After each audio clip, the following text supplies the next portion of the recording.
Dave Mafoula, a Congolese opposition figure, announced his candidacy for the March 2026 presidential election on Saturday, December 13, 2025. He proposes a new beginning centered on institutional and political reform, including a revised constitution to ensure separation of powers, judicial independence, and effective checks and balances. Mafoula claims to represent thousands of Congolese seeking profound change, social justice, and national dignity, not just his party.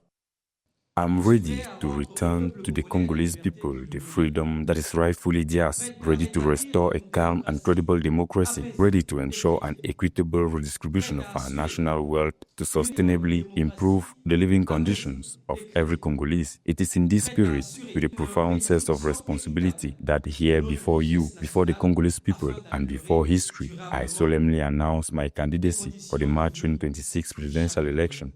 Dave Mafoula's program focuses on state rebuilding, modernization, education and health, economic diversification, and local resource processing to reduce raw material dependence and create jobs. This vision is timely, as nearly 47% of the population lives in poverty, and unemployment affects about 20% of the active population, with youth being disproportionately affected. To spur change, he urges citizens to be responsible and actively engaged.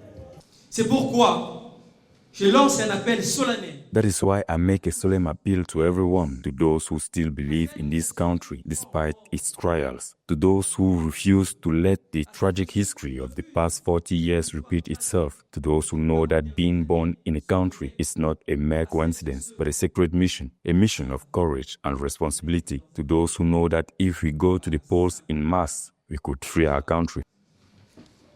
Mais une mission sacrée.